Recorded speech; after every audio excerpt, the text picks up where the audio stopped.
kita mulai renungan di siang hari ini, kita berdoa dulu nggak? Harus berdoa dulu nggak sih kalau renungan? Atau nggak usah? Ya, aku sih biasanya berdoa kalau misalnya mau baca renungan ya. Karena ya menurut aku perlu minta hikmatnya Tuhan untuk ngertiin tiap ayat. Ada banyak orang baca Alkitab kayak baca terus gitu udah berlalu gitu aja. Tapi kayak nggak dapet gitu ya maknanya. Jadi kita perlu buka hati kita perlu minta tuntunan Tuhan. Ya kita berdoa.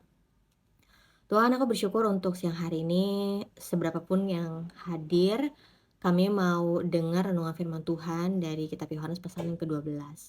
Jadi Tuhan, tolong supaya kami bisa dapat ketenangan, kami bisa dapat kedamaian, kami bisa dapat kebenaran yang membebaskan hidup kami. Kami percaya bahwa setiap kebenaran di firman Tuhan ini adalah kebenaran yang membebaskan kami dari setiap belenggu dosa, dari setiap tipu muslihat iblis, dari setiap hal-hal yang kami tidak sadari. Kami percaya kuasa Tuhan itu bekerja melalui firman Tuhan. Kami percaya Tuhan, hidup kami diperlengkapi, hidup kami makin dikuatkan, hidup kami makin diberi kelimpahan setiap kali kami mengenal Tuhan, setiap kali kami melakukan firman Tuhan. Jadi biar kami bisa berikan waktu kami yang terbaik, kami buka hati kami untuk kami mendengar firman Tuhan. Di dalam nama Tuhan Yesus, amin. Oke, kita membaca dari ayat yang ke-20. Ayat yang ke-20, di antara mereka yang berangkat untuk beribadah pada hari raya itu, terdapat beberapa orang Yunani. Orang-orang itu pergi kepada Filipus yang berasal dari Betsaida di Galilea. Lalu berkata kepadanya, Tuan, kami ingin bertemu dengan Yesus. Jadi ada beberapa orang Yunani, orang di luar Yahudi itu pengen ketemu dengan Yesus dan mereka udah bilang itu ke Filipus. Filipus pergi memberitahukan kepada Andreas. Andreas dan Filipus menyampaikannya pula kepada Yesus. Tetapi Yesus menjawab mereka, katanya, telah tiba saatnya anak manusia dimuliakan. Aku berkata kepadamu, sesungguhnya jikalau biji gandum tidak jatuh ke dalam tanah dan mati, ia tetap satu biji aja. Tetapi jika ia mati, ia akan menghasilkan banyak buah. Barang siapa mencintai nyawanya, ia akan kehilangan nyawanya. Tetapi barang siapa tidak mencintai nyawanya di dunia ini, ia akan memeliharanya untuk hidup yang kekal. Tunggu. Ini apa ya maksudnya ya? Kayak ada orang cari Tuhan Yesus, orang Yunani lagi ya, orang yang gak biasa, orang Yunani. Dan orang Yunani ini datang ke para murid Yesus, dan para murid Yesus udah menyampaikan kepada Yesus, tapi kok tiba-tiba Yesus ngomong kayak gini gitu kan, telah tiba saatnya anak manusia dimuliakan. Maksudnya apa? Jadi maksudnya Yesus itu akhirnya, dari aku baca di pasal yang pertama sampai pasal yang ke-12 ini, Yesus tuh belum ada memberikan sebuah pernyataan bahwa Yesus akan menderita gitu, Yesus akan mati gitu ya, Yesus akan disalibkan gitu, belum ada. Tapi baru adanya peristiwa Maria yang menyeka kaki Yesus, yang memberikan minyak narwastu yang mahal itu gitu ya. Itu kan sebenarnya udah jadi peristiwa yang menjadi clue gitu ya, yang menjadi tanda-tanda nih. Karena kalau seseorang diminyaki itu sebenarnya adalah sebuah tanda-tanda bahwa ya orang itu tuh akan mati gitu. Nah, jadi Yesus berbicara bahwa telah tiba saatnya anak manusia dimuliakan. Terus Yesus memberikan perkataan seperti ini. Jadi kalau ada sebuah biji gandum tidak jatuh ke dalam tanah dan mati, ia tetap satu biji aja. Ya, jadi maksudnya kalau misalnya ada kita biji tanaman apapun deh, kalau kita cuma diemin aja, kita nggak pernah taruh, kita nggak pernah keringkan, kita nggak pernah taruh di tanah, ya dia nggak akan pernah hidup ya kan. Jadi kalau sampai sebuah biji itu mati, ia bisa menghasilkan banyak buah. Terus Yesus nggak berhenti sampai situ. Yesus katakan lagi, barang siapa mencintai nyawanya, ia akan kehilangan nyawanya. Tapi barang siapa tidak mencintai nyawanya di dunia ini, ia akan memeliharanya untuk hidup yang kekal.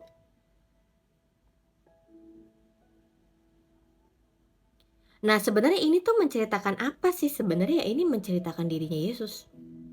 Bahwa Yesus lagi-lagi kasih analogi gitu ya, bahwa ya seperti biji aja harus dikeringkan, terus harus benar-benar sampai mati, terus kita tanam ya kan di dalam tanah, benar-benar dikubur dalam tanah ya kan, kita siram pakai air baru akhirnya nanti dia bisa tumbuh.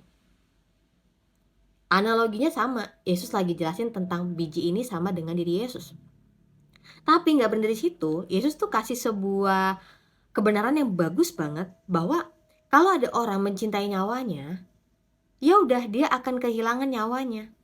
Tapi kalau ada orang yang tidak mencintai nyawanya di dunia ini, ia akan memeliharanya untuk hidup yang kekal. Barang siapa melayani aku, ia harus mengikut aku, dan di mana aku berada, di situ pun pelayananku akan berada. Barang siapa melayani aku, ia akan dihormati Bapa. Sekarang jiwaku terharu dan apakah yang akan kukatakan? Bapa, selamatkanlah aku dari saat ini. Tidak, sebab untuk itulah aku datang ke dalam saat ini. Bapa, muliakanlah namamu. Jadi Yesus lagi bicara sama siapa sih? Yesus lagi bicara di hadapan para muridnya. Tapi kita juga tahu bahwa Allah Bapa yang ada di surga juga mendengarkan perkataan Yesus. Jadi Yesus menjelaskan bahwa kalau misalnya tadi ada orang yang sayang banget ya sama nyawanya, ya udah bisa kehilangan nyawanya. Tapi justru aneh, ada orang yang tidak menyayangkan nyawanya, justru bisa dapat kehidupan yang kekal. Dan Yesus kasih tahu juga pesan kepada para muridnya, barang siapa melayani aku, melayani Yesus, ia harus mengikut Yesus. Dan di mana Yesus berada, di situ pun pelayanku akan berada. Barang siapa melayani aku, ia akan dihormati Bapa. Jadi berat-berat emang Yohanes ini paling filsuf cara nulisnya. Betul. Jadi Yesus katakan bahwa setiap orang yang melayani Yesus harus mengikut Yesus. Maksudnya mengikut apa? Ya kalau Yesus ada di mana, dia juga harus ikut kemanapun Yesus berada gitu ya. Tetapi barang siapa melayani Yesus, ia akan dihormati Bapa. Sebuah peneguhan bagi setiap para murid Yesus, iya. Jadi Yesus kasih pesan bahwa Yesus akan mati, pergi gitu ya, tapi Yesus akan bangkit. Tapi ada pesan sebuah kekuatan juga bagi para muridnya, termasuk kita para murid Tuhan Yesus saat ini. Sekarang jiwaku terharu dan apakah yang akan kukatakan? Bapa, selamatkanlah aku dari saat ini. Tidak, sebab untuk itulah aku datang ke dalam saat ini. Jadi Yesus tahu Yesus akan mengalami penderitaan, akan mengalami apalagi hal-hal yang gak enak, gak nyaman buat daging ya. Tapi Yesus ingat lagi visi, misi, tugasnya dia datang ke dunia adalah untuk taat kepada kehendak Bapa sampai mati di atas kayu salib. Bapa, muliakanlah namamu. Nah, setelah Yesus katakan itu, maka terdengarlah suara dari sorga, aku telah memuliakannya dan aku akan memuliakannya lagi. Wow, Yesus baru bicara dan tiba-tiba ada jawaban di sorga. Jadi sebuah konfirmasi ya dari Bapa di sorga tentang apa yang Yesus katakan. Orang banyak yang berdiri di situ dan mendengarkannya berkata bahwa itu bunyi guntur. Ada pula yang berkata seorang malaikat telah berbicara dengan dia. Jawab Yesus, suara itu telah terdengar bukan karena aku, melainkan karena kamu. Jadi Yesus kasih sebuah bukti bahwa suara tadi Bapa itu berikan untuk kalian, orang-orang yang menyaksikan Yesus saat itu, sebagai bukti buat kalian gitu, untuk menguatkan kalian, untuk meyakinkan kalian gitu. Karena Yesus tahu tanpa Bapa di sorga dengan audible gitu ya, Yesus tuh udah percaya sama Bapa di sorga, nggak ada keraguan gitu ya. Tetapi ini nih, orang-orang yang menyaksikan Yesus perlu ada bukti, perlu diberikan kesaksian dari Bapa di sorga. Sekarang berlangsung penghakiman atas dunia ini. Sekarang juga penguasa dunia ini akan dilemparkan keluar.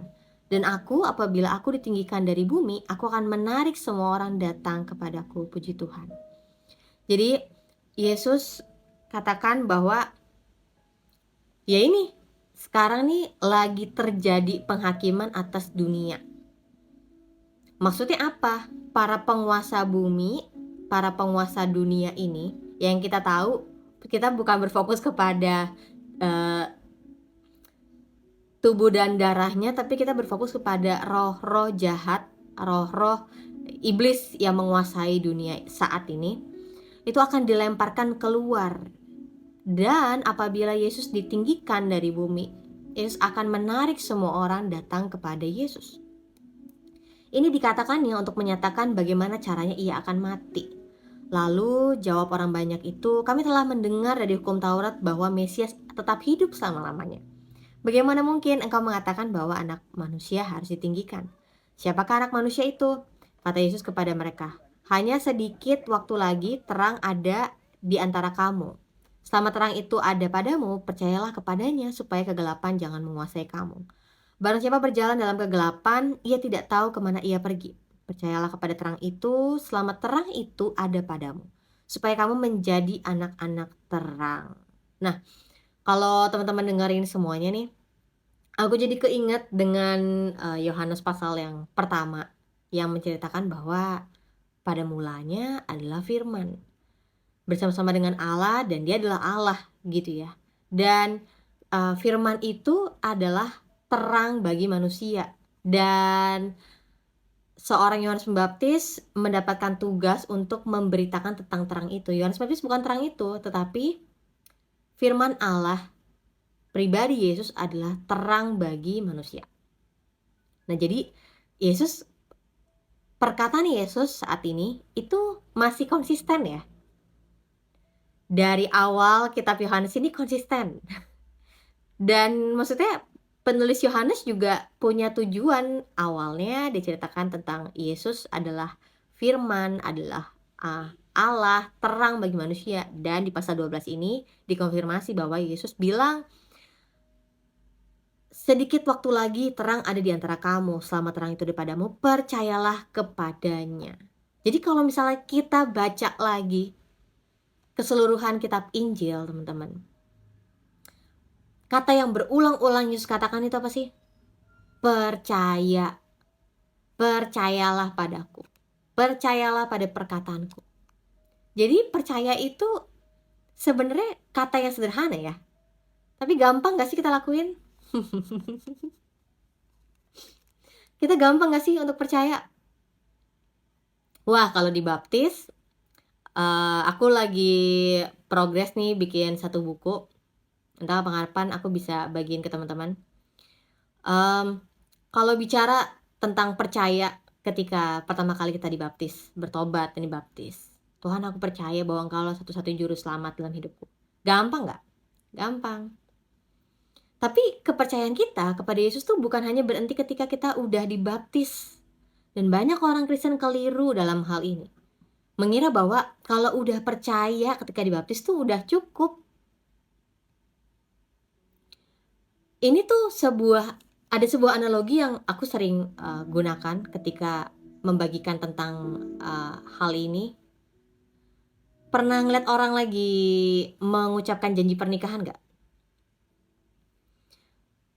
Kan kayaknya itu hikmat banget gitu ya, kayaknya kusuk banget gitu ya, kayaknya wah itu kayak suci banget karena itu ada janji di hadapan Tuhan dan di hadapan seluruh wali gitu, bahwa mereka akan saling mengasihi sampai maut memisahkan. Tapi janji mereka untuk saling mengasihi kan gak berhenti sampai di situ, iya kan? Ngomong di hari pernikahan janji saling mengasihi mah gampang. Tapi setelah pernikahan, setelah janji nikah itu diucapkan, setelah 24 jam hari pernikahan selesai, setelah 10 tahun gimana? Sulit kan untuk akhirnya maksudnya berjuang banget kan untuk akhirnya bisa menghidupi apa yang dia janjikan. Ya sebenarnya sama dengan kepercayaan kita sama Tuhan Yesus. Bukti kita mengakui bahwa Tuhan Yesus ada juru selamat dan kita mau percaya kepada Tuhan Yesus secara penuh, itu tuh baru langkah awal, bukan langkah akhir. Itu baru langkah awal yang kita harus pegang, yang kita harus biasakan, yang kita harus jadikan gaya hidup untuk selalu percaya kepada Tuhan. Dan sebenarnya pergumulan orang Kristen kan tiap harinya apa sih? Antara memilih percaya atau percaya kepada Tuhan atau percaya kepada diri sendiri, ya kan? Atau mungkin pergumulan adalah memilih untuk percaya kepada Tuhan atau percaya kepada orang lain. Biasanya hidup mengandalkan perkataan orang atau mengandalkan bantuan orang, tiba-tiba diproses sama Tuhan untuk bergantung secara penuh sama Tuhan, sakit nggak? Sakit. Tapi sakitnya secara daging kan. Kalau secara roh nggak sakit kan. Kita tahu kan kalau tujuannya baik. Jadi perkataan Yesus itu konsisten. Perkataan Yesus itu konsisten bahwa percayalah kepada Yesus, percayalah kepada terang itu. Percayalah kepada terang manusia itu. Barang siapa percaya berjalan dalam kegelapan, ia tidak tahu kemana ia pergi. Percayalah kepada terang itu, selama terang itu ada padamu, supaya kamu menjadi anak-anak terang. Ya, kita pikir kita tuh hidup sekarang tuh karena kepintaran kita. Karena ya saya tuh punya skill untuk bisa mengambil keputusan gitu. Saya tuh orangnya berhati-hati, makanya sampai saat ini hidup saya tuh ya luar biasa happy, bahagia, sejahtera. Enggak. Hidup kita tuh benar-benar karena Tuhan.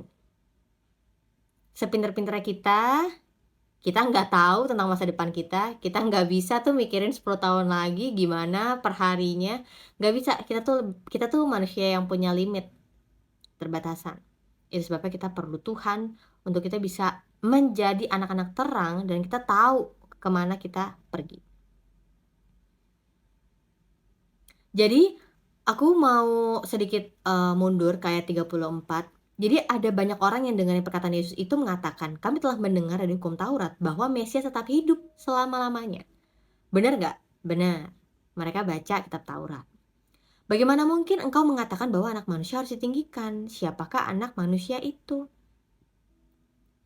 Jadi mereka udah dengar tuh kebenarannya yang ada dalam hukum Taurat.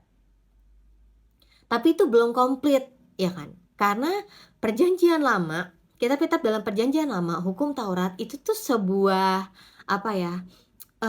clue, sebuah arahan, sebuah dorongan, tapi kayak masih ngeblur, kayak abu-abu, kayak masih belum lengkap. Itu sebabnya Yesus harus datang ke dunia supaya akhirnya jadi lengkap. Dan khususnya orang Yahudi jadi menyaksikan, mengetahui, dapat menyentuh gitu ya, dapat benar-benar melihat hidup yang nyata dari dalam kebenaran, yaitu Yesus. Nah, lanjut ke ayat 37, dan meskipun Yesus mengadakan begitu banyak mujizat di depan mata mereka, namun mereka tidak percaya kepadanya. Nah, ada nggak yang pernah berpikir kenapa ya Tuhan Yesus itu perlu menunjukkan mujizat? Kenapa Yesus itu perlu mengajar? Kenapa Yesus itu perlu untuk membangkitkan Lazarus gitu? Kenapa Yesus itu harus melakukan mujizat? Ya kan? Ada orang-orang yang nggak percaya dengan mujizat sampai hari ini ada. Ada orang-orang yang mempercayai bahwa mujizat tuh udah selesai ketika Yesus melayani atau ketika para rasul pelayanan. Tertulis dalam kisah para rasul. Enggak. Mujizat itu sampai sekarang masih ada sebagai bukti bahwa Allah sedang menyatakan dirinya kepada manusia. Jadi ya sama, Tuhan Yesus mengadakan mujizat untuk menunjukkan ini loh karakteristik kerajaan sorga. Ini loh yang ada dalam kerajaannya Allah. Ada apa? Ada kesembuhan, ada kehidupan, ada kebenaran, ada pengajaran.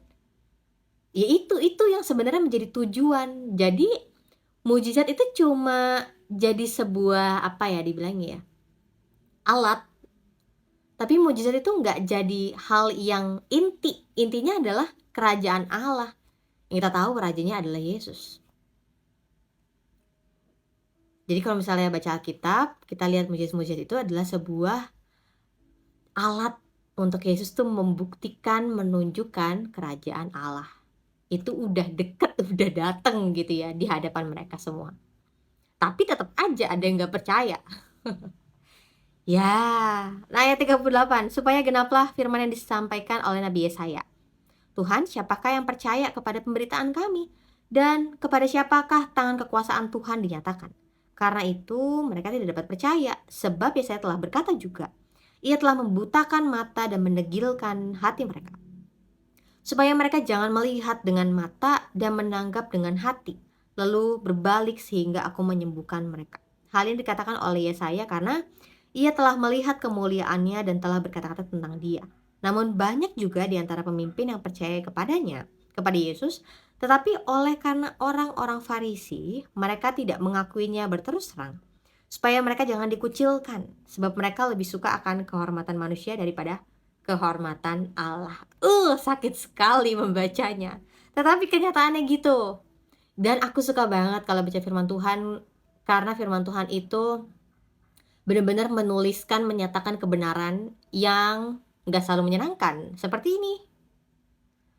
Firman Tuhan menuliskan bahwa ada banyak orang yang percaya.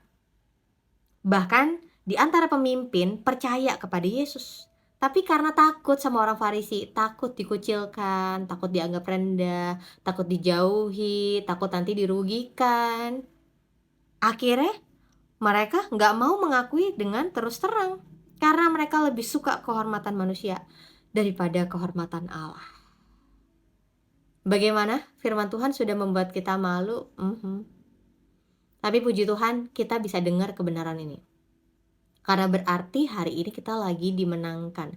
Hari ini kita lagi dibebaskan.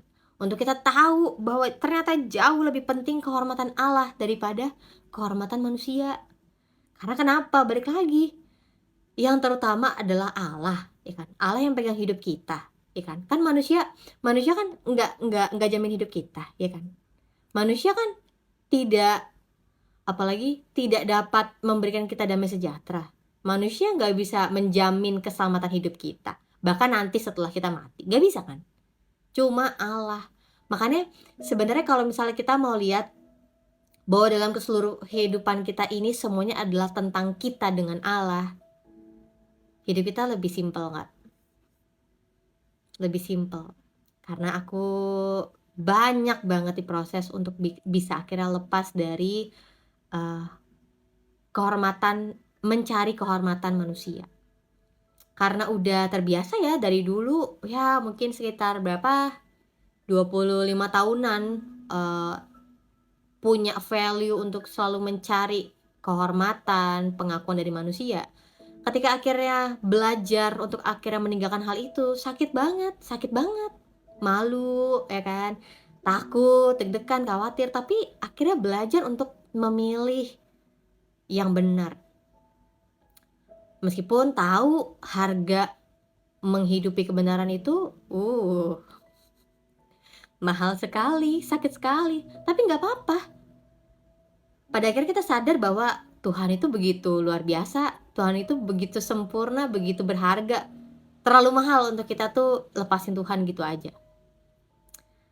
Jadi kita baca 2 perikop ini tentang Yesus yang memberitakan kematiannya, Yesus yang lagi bersaksi, terus tiba-tiba ada konfirmasi dari Bapa di sorga. Tujuannya maksudnya bukan untuk Yesus, bukan untuk keuntungan Yesus, bukan ya. Tapi maksudnya untuk orang-orang saat itu bisa mendapat keyakinan, mendapatkan bukti kalau wah, kok dari sorga ada suara ya, luar biasa sekali. Ini kan sebenarnya peristiwa yang sama ketika Yesus dibaptis oleh Yohanes Pembaptis, ya kan? Ingat gak? Ketika Yesus lagi dibaptis, tiba-tiba ada suara dari sorga, inilah anak yang kukasihi, kepadanya lah aku berkenan. Jadi waktu itu aku lagi baca buku atau lagi baca perenungan gitu. Jadi ada orang yang bilang kayak gini, kebayang gak ketika peristiwa Yesus sedang dibaptis, kok tiba-tiba ada suara Allah benar-benar ditunjukkan di hadapan banyak orang saat itu. Dan yang membuat aku itu saat itu merenung cukup dalam ya, karena seorang hamba Tuhan tuh bilang kayak gini, karena bayangin selama dari Yesus bayi sampai 30 tahun, bagaimana dia belajar, bagaimana dia akhirnya bisa untuk hidup taat sesuai dengan kehendak Bapaknya.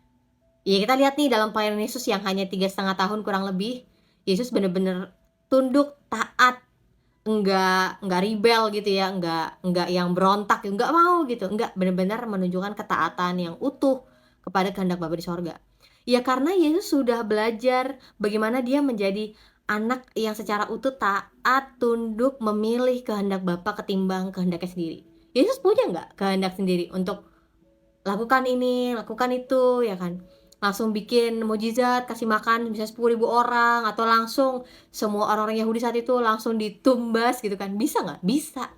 Tapi dalam kemanusiaannya, Yesus tuh menunjukkan bahwa sekalipun aku tuh mampu langsung turunin tuh para malaikat surga tumbas semua orang-orang Yahudi ini, tapi Yesus nggak lakukan itu karena bukan kehendak Bapa.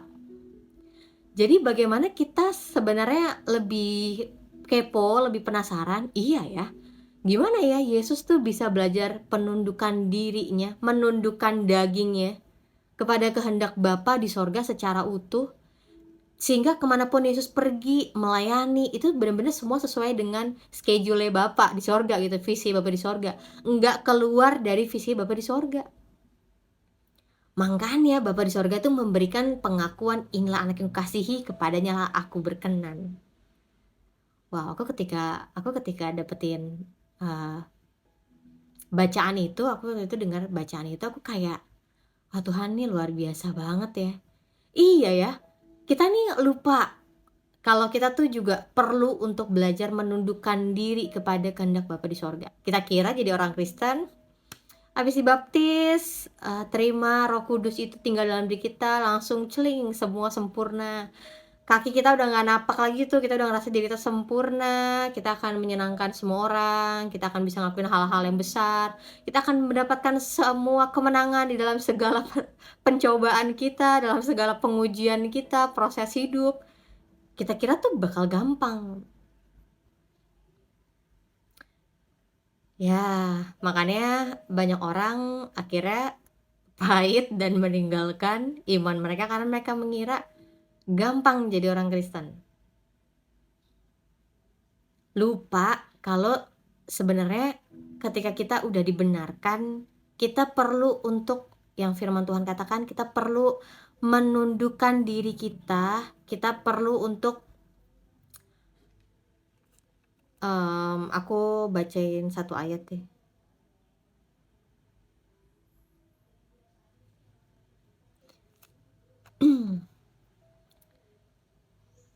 2 Korintus 10 ayat 5. Kami mematahkan setiap siasat orang dan merubuhkan setiap kubu yang dibangun oleh keangkuhan manusia. Untuk menentang pengenalan akan Allah, kami menawan segala pikiran dan menaklukkannya kepada Kristus.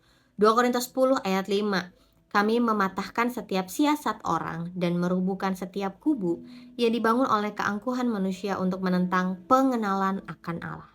Kami menawan segala pikiran dan menaklukkannya kepada Kristus. Jadi teman-teman, ketika kita udah lahir baru, kita terima Roh Kudus itu tinggal selama-lamanya dalam diri kita. Dan kita udah terima kuasa, karena kan Yesus sudah katakan, maka kamu akan terima kuasa kalau Roh Kudus turun atas kamu. Jadi kita udah punya kuasa nih.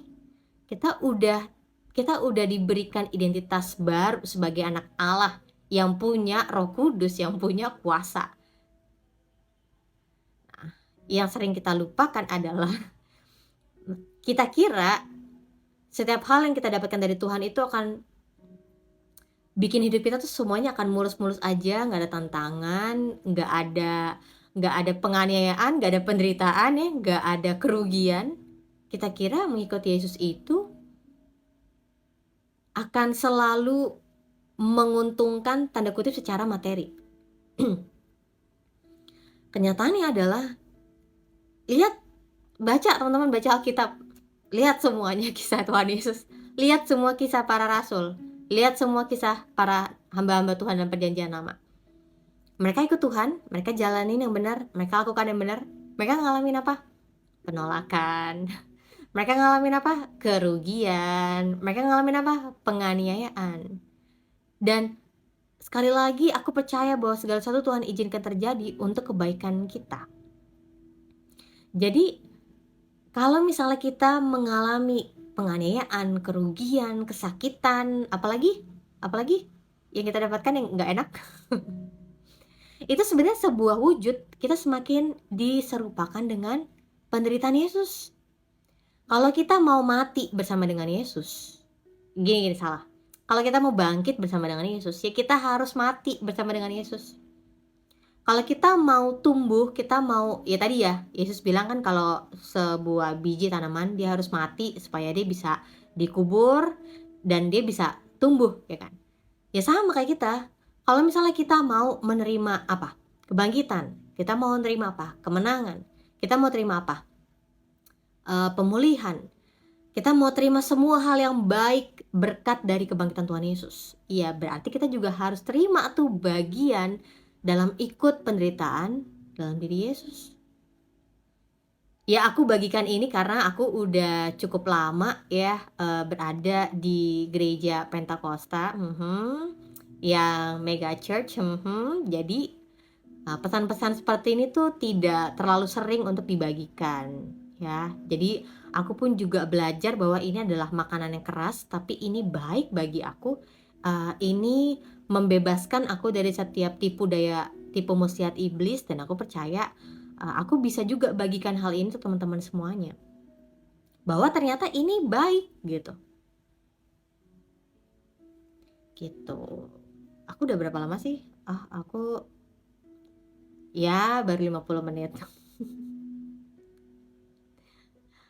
Aku scroll dulu sebelum aku nyambung review renungan hari ini. Aku tuh kalau misalnya lagi share aku nggak lihat atas komen-komennya gitu, maaf ya.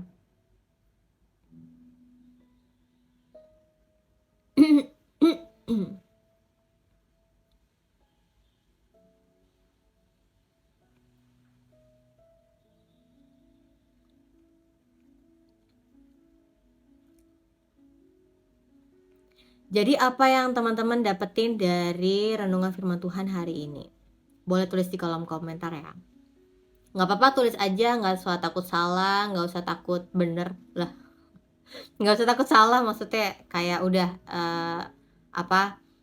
teman-teman bagiin aja, siapa tahu itu bisa membantu menolong teman-teman yang lain untuk bisa dapetin insight yang baik juga, insight kebenaran yang mereka mungkin nggak tahu, mereka nggak dapetin sebelumnya.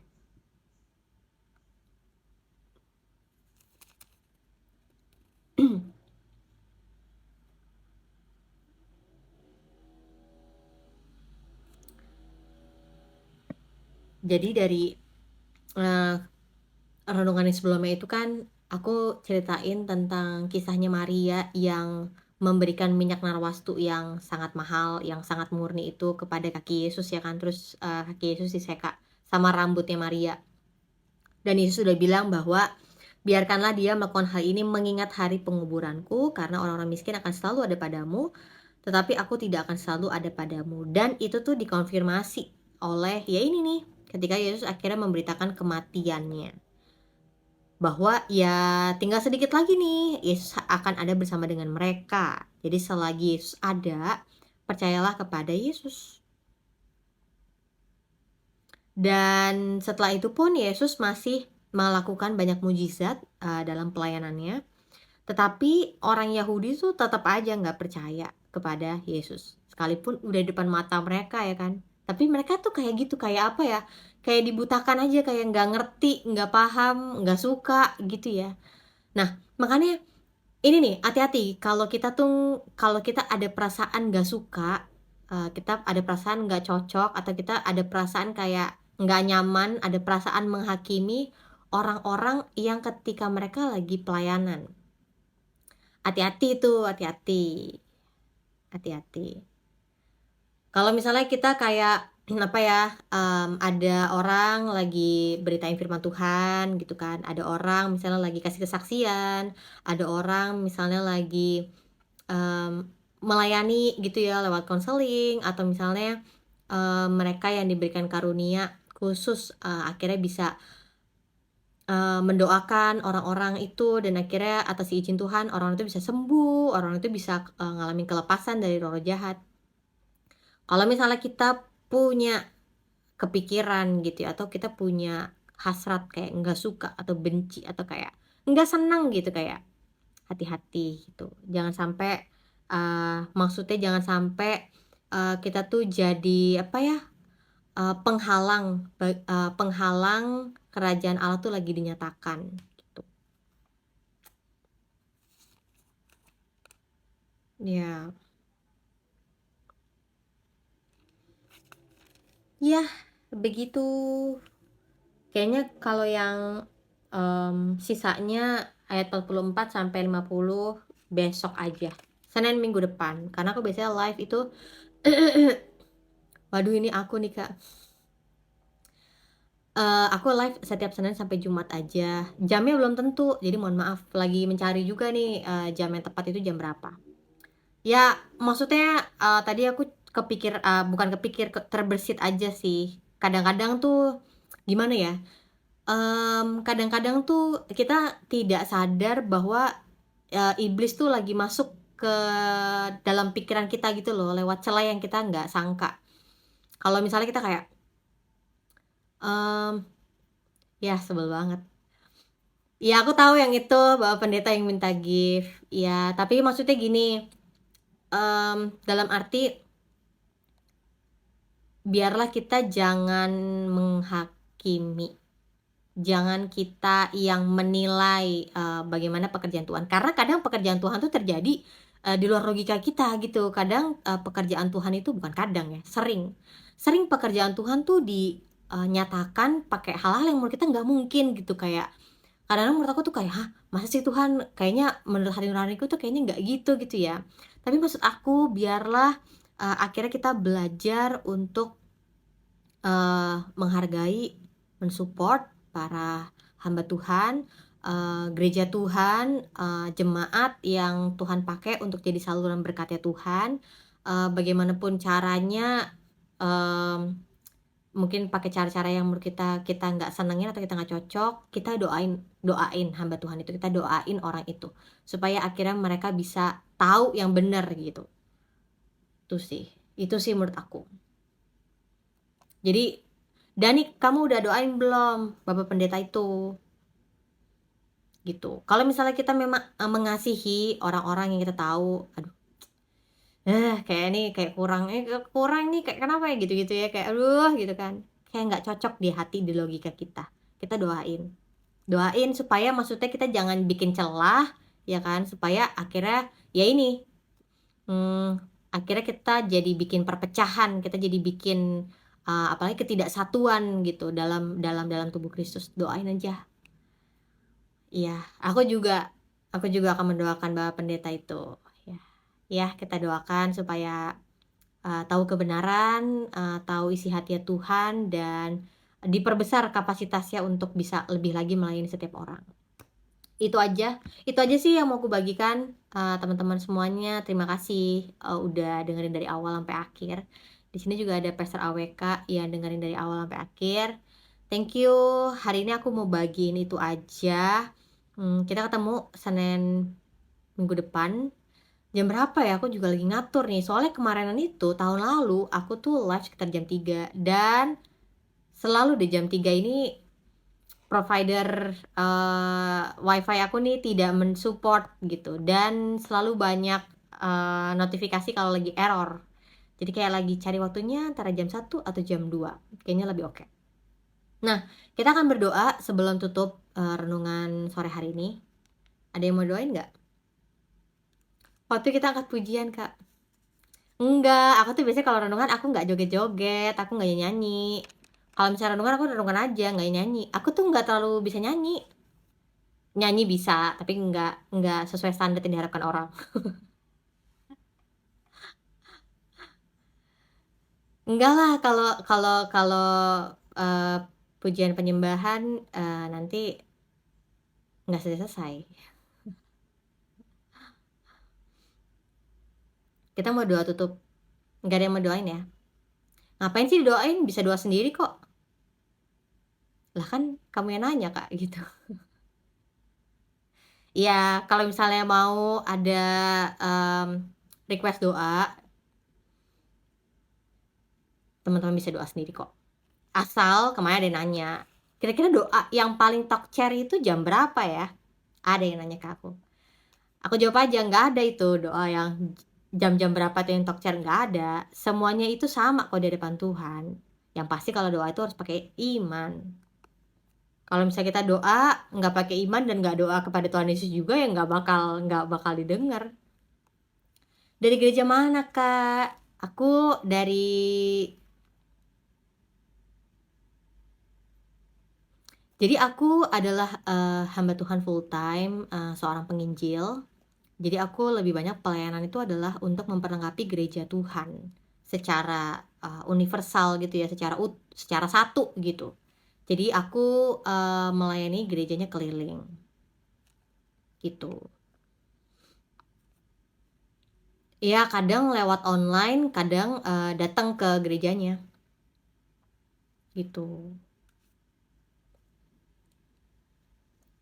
Iya, puji Tuhan sih dapet kesempatan pelayanan di, gereja baptis, terus, GBI, terus,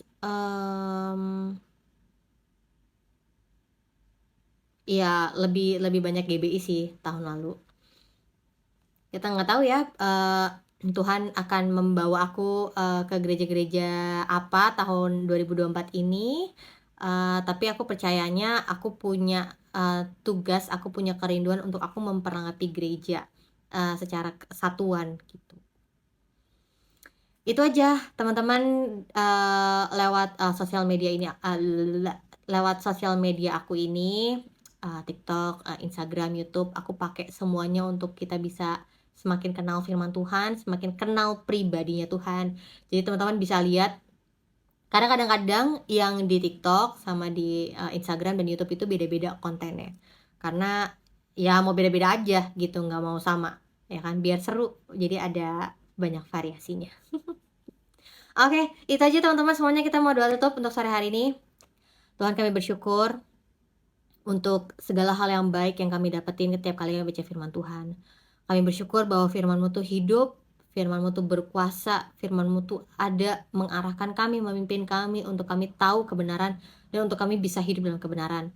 Kami percaya Tuhan bahwa Engkau adalah kebenaran, Engkau adalah terang bagi kami, Engkau adalah Allah yang hidup, Allah yang sudah menunjukkan diri kepada kami dalam Yesus Kristus, sehingga kami semua tahu kebenaran, kami semua bisa lihat nih saksi, eee, kami bisa menyaksikan sebuah bukti hidup takut akan Tuhan, hidup yang mengasihi Tuhan, hidup yang mentaati semua kehendak Tuhan tanpa cacat celah. Kami bersyukur untuk sore hari ini, biar kemurahan Tuhan terus ada dalam hidup kami, menguatkan kami, meneguhkan kami dalam segala perjalanan hidup kami, dalam segala proses hidup kami. Kami percaya Tuhan sudah berikan kemenangan, Tuhan berikan kekuatan, Tuhan berikan kami kesukaan untuk kami bisa menjalani segala sesuatu bersama dengan Tuhan. Terima kasih dan Tuhan Yesus. Amin. Oke, teman-teman semuanya, God bless you.